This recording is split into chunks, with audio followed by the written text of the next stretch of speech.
Bonjour à tous, j'espère que vous allez bien, vous ainsi que votre famille et santé.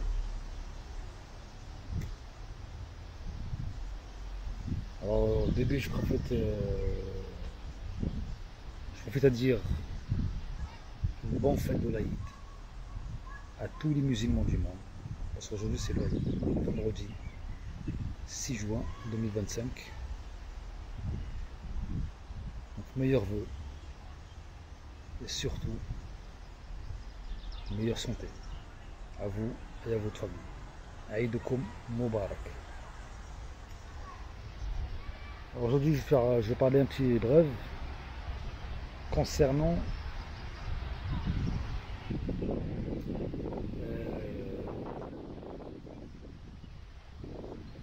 tout ce qui est regret, tout ce qui est sur le choix personnel ou un choix très difficile à prendre.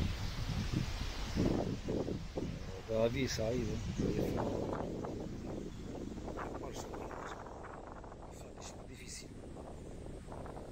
Et c'est, on va dire, pour le bien-être de soi. Donc, comme je disais, c'est pour le bien-être de soi-même. Des fois, pour dire non, c'est dire oui à lui-même.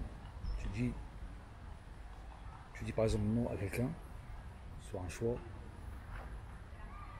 c'est dire oui à toi.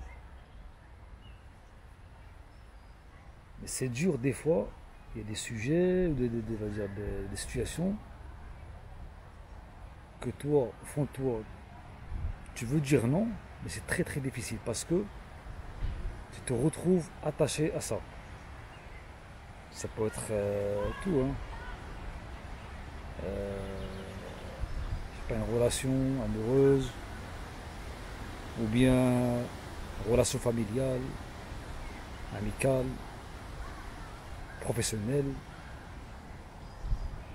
Ça peut être n'importe quel sujet, mais tu vas dire attaché à ça.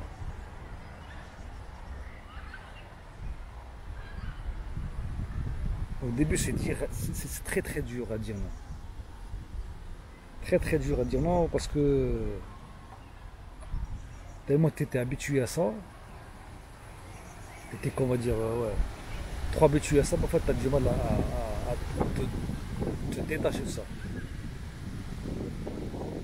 Et en vrai, si par exemple, je te parle de moi-même déjà,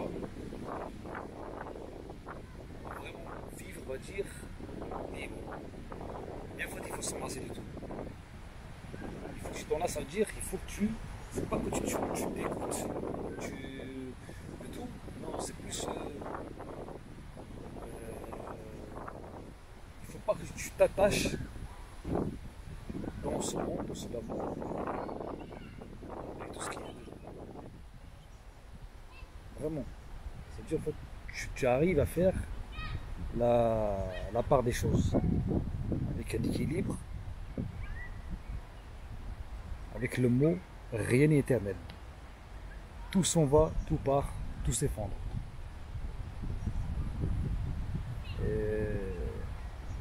Comme on dit, la vie, elle tient qu'un fil.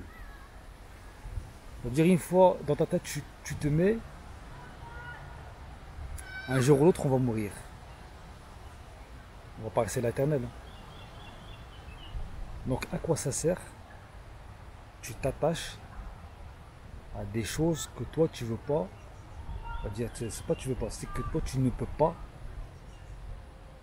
les garder à vie avec toi pendant la durée de toute ta vie. Et même après ta mort, ils ne vont pas te suivre. Donc quand tu fais cette mentalité-là, tu fais le lâche-prise. Certes, tu vis avec, mais je dis, rien n'est sûr. Rien n'est sûr. Un exemple lambda, c'est par exemple comme tu dis, voilà, par exemple tu vas chercher du boulot. et tu vas voilà, voir plein de boîtes, tu déposes des CV, etc., etc. Parmi toutes ces boîtes-là, rien n'est sûr. Il y en a peut-être un ou deux, peut-être ils vont prendre ta candidature, mais le reste non. Donc voilà, c'est pas toujours la vie n'est pas toujours stable et stagne comme ça, comme le rythme là, cardiaque là. Il y a des comme ça, là, il y a des hauts et des bas dans la vie, et c'est avec les erreurs qu'on apprend. C'est avec les erreurs qu'on devient meilleur. C'est avec les erreurs qu'on remarque les failles où on a foiré, où on a échoué. Donc ça sert à rien de se culpabiliser, de se trop, on va dire, dégoûter à un point jusqu'à tu tombes triste et tu finis dans une dépression. Non, c'est pas comme ça l'humain. L'humain il doit s'adapter. Il doit vivre jour en jour.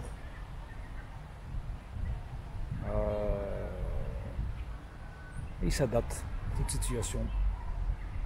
Un jour il pleut, un jour il soleil.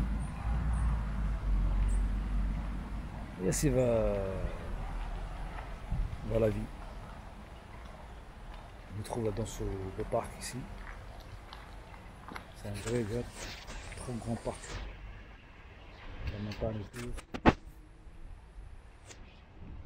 Les gens qui se baladent. Il y a un petit lac là-bas d'ailleurs. Et voilà.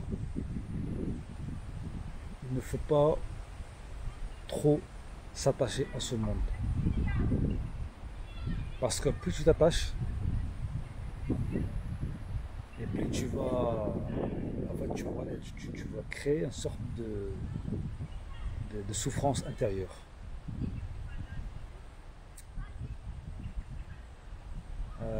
Mettons comme, on va dire, je dis pas qu'il faut pas aimer que ce soit, non, il faut aimer, faut donner de l'amour autour de soi, à sa famille, à sa femme, ses enfants, ses amis, etc.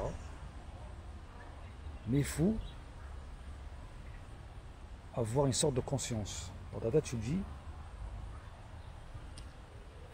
à tout moment, ça peut s'effondrer.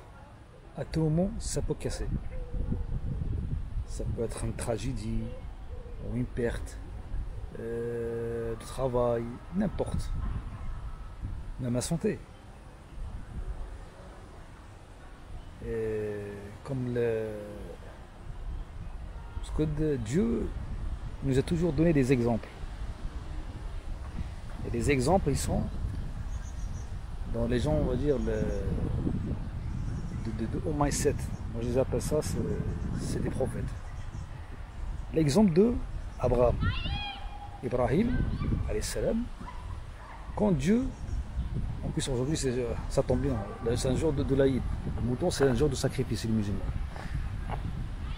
Quand Allah, Azza wa Jal, Dieu, il lui a dit de égorger son fils, Ismaïl, alayhi salam. Il avait dans le rêve, il a dit, voilà, oh mon fils, je t'ai vu en train de t'émouler. Que penses-tu? Et regardez le discours en plus. Regardez le discours entre père et fils. Il n'a pas dit mon fils, tu obéis, tu dois m'écouter, moi je suis prophète, tu dois donner ta vie pour Dieu, je vais te sacrifier. Non. Il lui a posé une question, il lui a donné son avis. Il lui a dit qu'est-ce que tu en penses de ça? Et le fils, qu'est-ce qu'il a répondu? Il lui a dit fais ce que tu as vu, tu vas me trouver patient. Et ça, dans l'éducation, c'est bien ça. Parce que quand, par exemple, tu as des enfants un jour, ou si vous avez des enfants même, si par exemple tu parles avec lui avec une certaine de maturité, je dis pas que tu parles avec ton fils de 5 ans ou au moins 5 ans, non. Et on va dire l'âge à partir de 10 ans, 9 ans. C'est là que l'enfant il commence vraiment à se construire au niveau de son mental. Ça passe là, je veux dire, il faut lui parler d'une certaine façon, comme un adulte. Tu lui poses des questions, tu lui dis qu'est-ce que tu penses de ça, mon fils. Et bien en fait lui, il va apprendre à réfléchir et apprendre à faire des choix. Comme ça, quand il va grandir avec des choix sûrs, avec une confiance en soi. Il ne va pas grandir, perdu dans sa tête. Il ne sait pas où il va ou il ne sait pas ce qu'il veut. Ça joue beaucoup ça pour la construction du cerveau de l'enfant. Du coup, je dis ça en revenant à l'histoire d'Abraham. Le fils, pareil, il me dit, quand il a vu ça, il dit fais ce que tu veux, Père, tu vas me trouver patient. En fait, l'exemple, il voulait, comme s'il voulait faire comprendre au prophète Ibrahim, salam, de sortir tout l'amour qui peut exister dans ce bas monde pendant notre existence. Et ça, c'est le pire des choix. Personne ne peut tuer son fils ou égorger son fils. Personne. Personne ne pourra le faire. Impossible. À part les psychopathes, des gens malades comme ça, sur le pétard psychiatrique, ils voient un enfant, ils le tuent, ou genre il ne reconnaît même pas son fils, là oui. Parce que ça y est, il n'a pas de raison, il a dépassé sa raison. Mais je parle des gens qui sont conscients avec une raison. Personne ne pourra, ou il y aura des sentiments, de prendre le courage et d'aller tuer son fils, comme il voulait faire Abraham. Salam. En fait, Dieu, il voulait faire comprendre à Ibrahim que, en fait, il voulait voir vraiment sa confiance, où est-ce qu'elle va. C'est-à-dire le fond des fonds. Et maintenant, le faire sortir tout le détachement de ce bas monde. Et en fait, quand il a fait ça,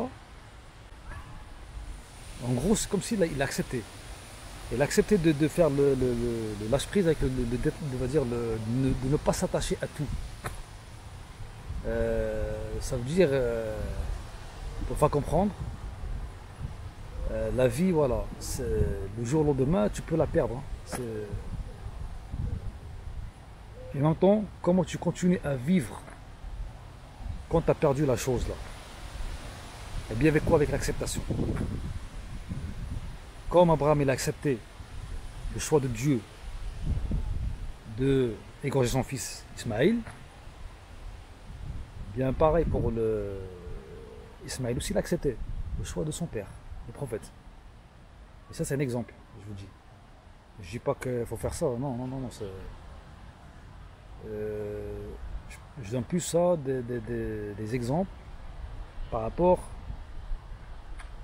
les choses de ce bas monde. Tout ce qui est matériel, relationnel, etc. Il ne faut pas trop s'attacher. En fait, il faut s'attacher, mais avec un certain équilibre.